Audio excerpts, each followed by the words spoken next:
Okay, we'll make a start. Thanks very much, everybody, for joining us for tonight's Ritchie Centre or Hudson Institute Ritchie Centre Open Day, or Open Evening.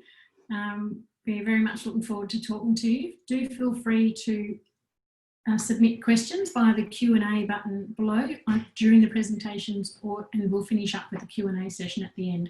So my name's Associate Professor Megan Wallace, and I'm a member of the Ritchie Centre. And the way that our session is going to work tonight is I'll shortly introduce Professor Stuart Hooper, who's the head of the Ritchie Centre. Then Professor Suzie Miller will give an overview of the sorts of projects that some of the supervisors and sorts of projects that we have in the Ritchie Centre.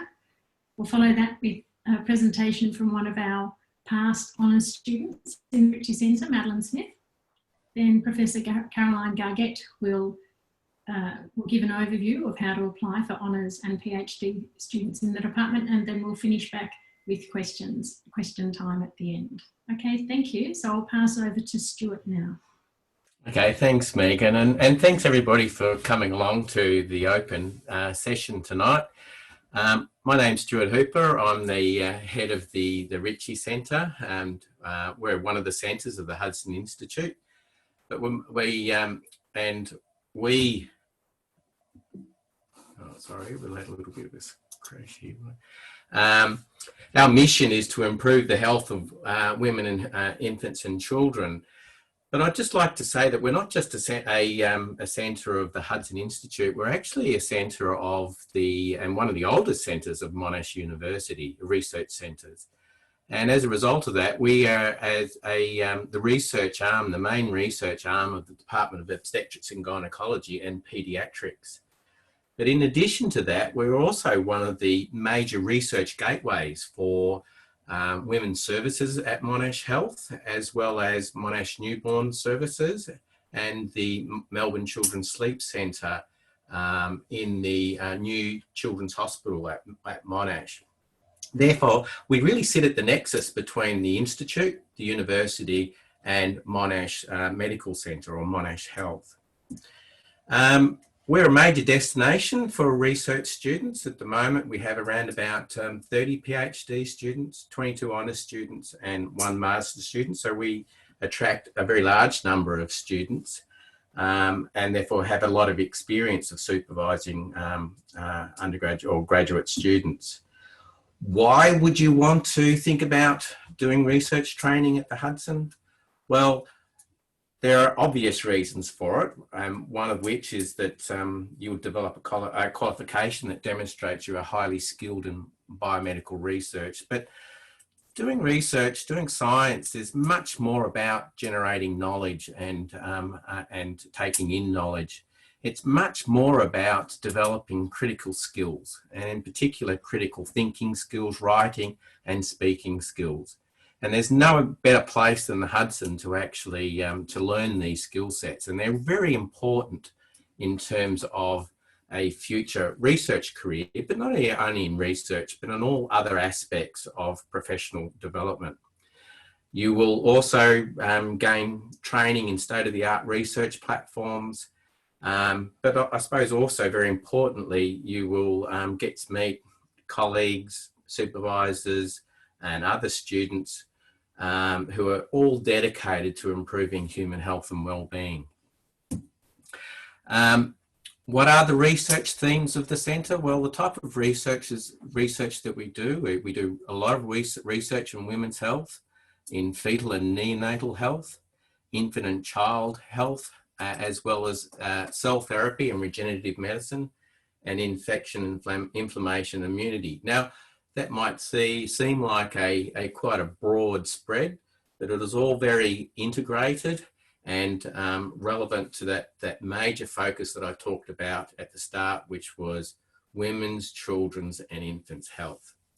So I'd like to hand you over now to Suzie Miller, who will start talking about what it would be like to be a student in the Ritchie Centre and the type of projects you can do. Perfect, thanks Stuart. Hi everyone and welcome. Thanks for joining us. I'm Suzie Miller and I'm one of the Deputy Directors of the Ritchie Centre, and I lead the Neurodevelopment and Neuroprotection theme So essentially brain development at the Ritchie Centre. I've been tasked with talking about the projects that are on offer at the Ritchie Centre. I think there are about 60 or 70 in the booklet, so I'm not going to go through all of those. I'm just going to provide you with an overview of what these might look like. The first thing to note is that we're a really diverse bunch at the Ritchie Centre. You might choose to work with a supervisor like myself, who's a scientist, a physiologist, or a clinician working with women, pregnant women, or babies.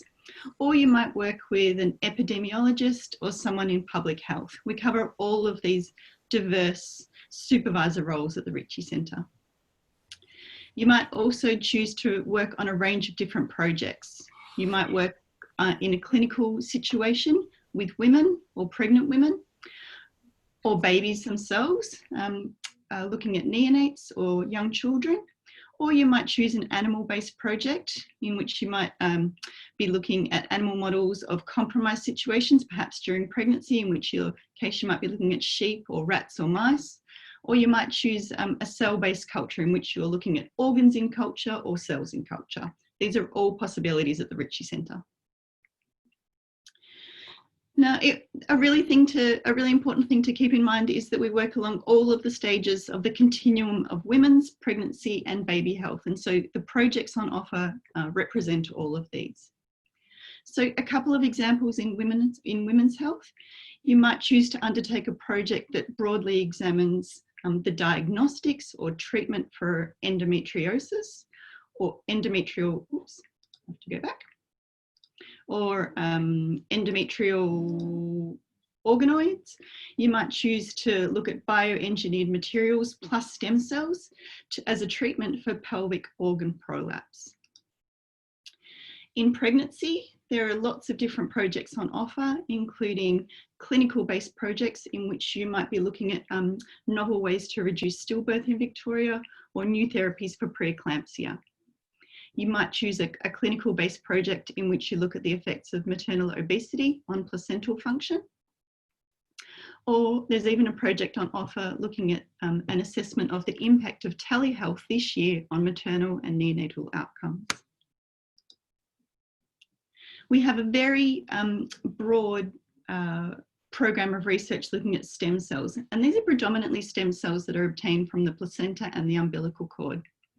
You might choose a project that's a bioengineering project looking to enhance the stem cell therapeutics.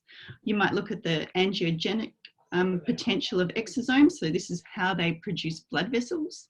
Or you might look at a project in which you can take cord blood from women giving birth and how we might isolate and bank those umbilical cord blood stem cells to use as a neuroprotective treatment. There are also projects in which you might look at neonates, and these include neonates in the hospital or neonates in our animal models. In a clinical situation, you might choose to study the fundamentals of birth, like when is the optimum time to clamp the umbilical cord, or how the lungs fill with air. This is a really neat project using the synchrotron. You might look at obstructive sleep apnea or other sleep disorders in a range of different conditions. You might choose a project in which you look at neonatal seizures and whether we can improve treatments for neonatal seizures. Or you might look at the role of the fetal environment, the intrauterine environment, and how that affects the neonate after birth. Finally, preterm birth is a really big problem in Australia and worldwide. So there are lots of studies in which you might choose to look at babies and animal models of preterm birth for both the diagnosis and the complications and the consequences of preterm birth. These include some clinical studies looking at the immune system and anti-inflammatory approaches for the preterm baby. You might choose to look at NICU emergencies. How often do they occur and what are their risk factors? Cerebral oxygenation in preterm babies, and these are all clinical potential projects. Or you might choose a project in which you look at novel therapies for preventing the brain injury that's associated with preterm birth by targeting the inflammatory system. That's the an overview of some of the projects that you might choose. There are lots more in the book, so please have a look and match supervisors with those projects and talk to as many people as interest you. I'm now going to hand over to Maddie, who is a student with my group, and she's going to talk to you a little bit about the student perspective. Thanks, Suzie. I'm Maddie. I'm a PhD student at the Ritchie Centre, and I'm currently undertaking my PhD, and I'm about 1.5 years into my PhD and I've absolutely loved it so far. So I thought I would start off with some advice, which I hope you've probably received this advice before, and that is to find a project that really excites you and you'll enjoy your honours experience a lot more. And I think before you meet with potential supervisors, if you can do a bit of background reading and understand the project and the area a bit, you can provide the supervisor with some questions and you can have a bit more of a back and forth conversation about your potential project, which would, it would set you up to develop a really cool honours year. So at the Ritchie Centre, there's a really supportive community of students, and I found that PhD students and staff are always happy to chat and provide any advice to honours students that they need. And the Ritchie Centre is also a really social environment to be in. All the students sit together, and any questions that come up throughout the day, you can talk to anybody about it, and you're not isolated. We are at the moment, obviously, because of COVID, we can't see as many people, but everyone's in it to help each other. And because everybody's so open and willing to help, it really sets you up for success in your honours and then PhD if you choose to go down that path. So at the Hudson, there's the Hudson Institute Student Society, or HIS, which provides a lot of social opportunities. And Suzie, if you can go to the next slide. HIS, which I'm a part of as the Ritchie Centre student rep, holds trivia nights, movie nights. There's a netball team, which isn't happening at the moment, but there was, last year we had weekly netball games on, I think it was a Wednesday night, which was lots of fun, and they were held at the Monash Clayton campus. There's also the 3-minute thesis competition, which is held annually, where PhD students condense their PhD into a 3-minute talk, which is quite challenging but also really interesting, and they present it in a creative way that other scientists that may not be in their area can understand. There's also dumpling nights when we're able to hold them, and there's also a student retreat which is held every second year. And in 2018, everyone at the Hudson went to Phillip Island for a night, and it was kind of like a Hudson conference, which gave Hudson students the opportunity to present their work and get to know other Hudson students, which was awesome because we were able to get to know people outside of the work context. And there's also the MHTP Research Week Symposium, which is held at the Hudson, where students can present their work, and that's another great opportunity to have a conference experience. So I've absolutely loved being a student at the Hudson, and I can highly recommend it. Thanks, everyone. So I'll share my screen. Oh, here we go. Now, yep, here we go. All right. Now, can you see my screen? We can. You just need to turn it to Oh, radar. yeah. Okay. Yeah. Okay. Good. Thank you. My name is Caroline Gargett, and I lead the Women's Health theme in the Ritchie Centre. And I'm going to now talk to you more about the serious side of it, and that's applying for honours or PhD. And as already has been mentioned, you really need to find a supervisor and a project that really interests you. And the best place is to look in that book with all the projects that have already been mentioned. Caroline, I might just, sorry, I'll interrupt, it's on really small on our screens. If you can just put it onto presentation. It is on presentation. Oh, we must be looking at the wrong screen then, maybe. Oh, right. Not sure how to. Do you want one of us to pop that on? Because I checked it before. Stop. Shall I stop and? But I can't see what else I need to do. Just click back. Yeah, click on the bottom play. I'll end it, perhaps. Perhaps end and go again. No, no, it's still sharing. Stop share. I'll try again. Sorry. Now. So you can probably see the small screen now. Is that right? No, We can't see anything. Now? There we go. Yep. And then if I do this, you should get the full screen. It's not playing. Maybe I'll share and you can talk to mine. Is that okay? Yeah, that's fine. I don't understand why it's not doing it. I'll have to get rid of this. Let me show you. It's really strange. And stop share.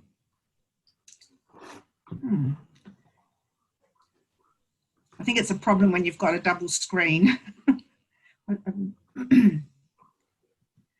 Okay, so now to the serious business of applying. We got, yep. Okay, I'll just talk to this. It's got, I've got the preliminary ahead screen. Anyway. The same issue as we had before. We're seeing Megan's presenter view. Okay. Yeah.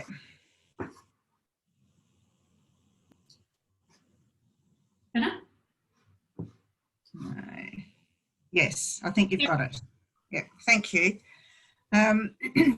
Once you've found a project, I think you really need to find several projects and shop around a little bit. Talk to the supervisors.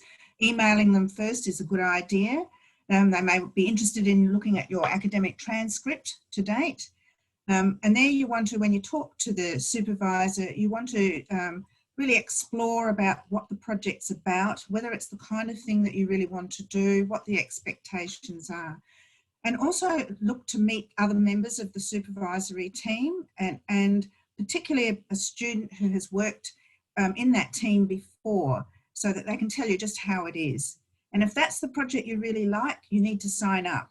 The projects do go quite quickly, so that's why you need to have a couple of spares. Now, honours runs in a number of different ways, but in particular, the Bachelor of Biomedical Science, the coordinator for that one is Mark Hedger, who's on site at Hudson. If you're want to do a BSc Honours, we recommend going through the anatomy department, and there you would need to contact Dr. Olga Panagiotopoulos. And if you're a medical student and want to do BMed Sci, you only need to contact our own Associate Professor Megan Wallace. If you can turn me on. Can you get the next slide? Thanks. Now, if you're doing a master's and a PhD, the same thing applies. You need to find the supervisor in a project that really excites you. This is for a lot longer, so you really do need to be sure. You will need to meet with your supervisors and the research team and make sure it's a good fit. And once you've decided on a PhD, then you can apply online. It's an online application. There's a couple of things that you really need to do beforehand. You need to get hold of an expression of interest or letter of invitation, and you'll work on that with your supervisor, and that has to be uploaded. You need to complete English proficiency and research qualifications checks. The supervisor also needs to check on you. They need to get an academic reference as well. And of course, you'll need some scholarship support, and there you can apply. There's 4 rounds in a year. If you're a domestic student, you would be, if you want to start next year, you'd apply on October the 31st, but you can also apply in May. If you're an international student, you'll need to get your skates on if you want to start early, because 31st of August is the next closing time. But there's another opportunity in March. Now, in the Ritchie Centre, we have 2 postgraduate coordinators, and these are the people that you need to contact for many of the forms needing signing or any kind of administrative information you need. They are myself, and I look after the obstetrics and gynecology students, and Professor Rosemary Horn, who looks after the students enrolled through paediatrics.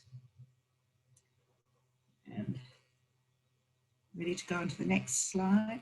And here's the link to the student booklet. I think this is probably the most valuable thing that you can tap into at the moment to go through all those 60 or 70 projects that we've been talking about over the presentation. And I'm... Okay, have we finished, Caroline? So thanks everybody. That's really the end of our formal presentation, and we'll open it up for questions and answers now. We've had several come through while people have been speaking, so I'll just address those, and then we might open it up. Some of the other presenters might want to comment further on some of these. So the first comment was, are BSc Honours students able to do clinical research projects, or are they restricted just to laboratory research projects? And BSc and BMS students can definitely do clinical research projects as well. Just talk to the coordinator, look at what's in the booklet, talk to some of the supervisors, and then they will decide if they think you've got the relevant background. But we certainly do have science and biomed students doing clinical projects. Do we offer honours or summer placement internships? So the Hudson Institute normally does offer summer internships. I have a feeling that they're open to second year students though. Stuart or Suzie, do you? Yeah, I think they're more commonly for second year students, Megan, but I think that the summer placements, they're sometimes not that practical in the Ritchie Centre, because a lot of the research is very seasonal, and so you get much more out of it, sort of doing an honours degree rather than a summer's placement. And just confirming again, the second half of that question was, do you need to be clinically or medically trained to do honours with us? And no, but you will absolutely not. You will be sitting alongside though. So we have a lot of medical honours students in the department. In fact, the Department of O&G, Department of Obstetrics and Gynecology, and the Department of Paediatrics, which of course Stuart has explained we're the research arm of. But a lot of medical students come to those two departments. So you will be sitting alongside medical honours students as well, which just creates a fantastic culture. You know, really being able to cross-explain the different projects, you'll get a much more strong clinical background by having them sitting beside you. There was another question about summer vacation. Sorry, Megan, can I just interrupt there? I mean, the majority of our students aren't clinically trained. So, you know, the probably maybe 10% are clinically trained or are doing medicine. The rest are all biomedical or Bachelor of Science students. So the next question is, do you take mid-year honours students? And that depends on the stream. So the Bachelor of Biomedical Science, we take mid-year Bachelor of Biomedical Science honours students. In terms of Bachelor of Science, that depends on the department that you're enrolled in. So some departments take mid-year honours students and some departments don't. So those have to be, Bachelor of Science has to be through one of the on-campus departments. So anatomy, microbiology, one of those on-campus departments. And yes, confirming summer vacations, my recollection is, and our recollection is, that summer vacation scholarships are available to second year students. And somebody's asked, are 3990 research projects possible to do at the Ritchie Centre? And yes, we commonly have 39. In fact, I think we've got 2 or 3 3990 students this semester. Yeah, Megan, I have a 3990 student who just started, and she found our project in last year's student booklet and wondered if it was still available to do as a project, as a 3990 project, which it is, and she's doing it now. It's obviously a little bit tricky now because she's not in the lab, but she started. So there are definitely a couple of 3990 students. And then somebody has already, one of our attendees has already completed a master's degree, and they're wondering if there might be any work available at the Ritchie Centre before they decide whether or not they'd like to do a PhD. So that's a good question. I'm not personally aware at the moment of any jobs that are available in the Ritchie Centre. Suzie, Stuart, Caroline, are any of you? I No, can't, I can't think of any at the moment. yeah, they don't usually come up at this time of year. They usually come up at the end of the year, and particularly when grant rounds are announced. So that's when you're most likely to find a position. But yes, there's not many positions going because, as you would expect, it's very, very popular and there's lots and lots of people who are interested in those positions. I think probably the right thing to do though would be to have a look through the booklet and have a look at the types of projects and supervisors that are involved in different topics. And if you find something that's particularly interested, then email that supervisor. That's the best thing to do. That's right. And somebody's asked, are the 3990 projects run online? So 3990 students are actually allowed to attend the laboratories, but attendance is, we're trying to keep attendance to a minimum. So Suzie, has your student been coming in or will be coming in?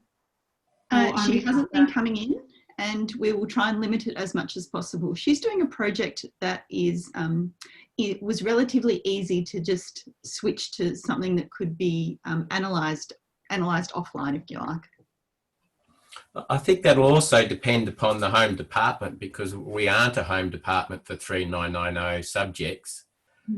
So that it'll either have to be physiology or anatomy, I think, wouldn't it? I think the 3990 students, the contact is Jim Harris. That's right. So we get 3990 students through physiology, anatomy, and also through Bachelor of Biomedical Science. So they're our three most common sources for 3990 students. I think that will depend what's going to happen with the restrictions after September 13, whether they get extended or not. And then the capacity for on-site supervision.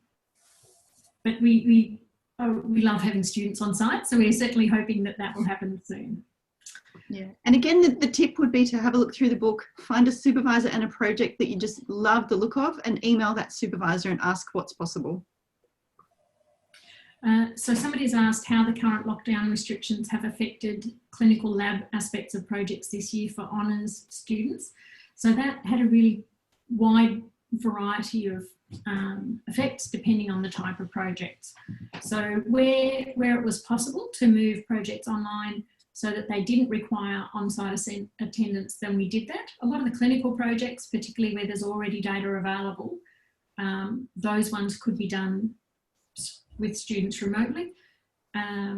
But many of our honours students have still been coming into the laboratory. So there was an initial time, particularly at the start of the year, while we were sorting out how we were all going to work in this new system. A lot of the students worked from home. At that time of year, they were largely working on the literature reviews anyway, so it wasn't too disruptive.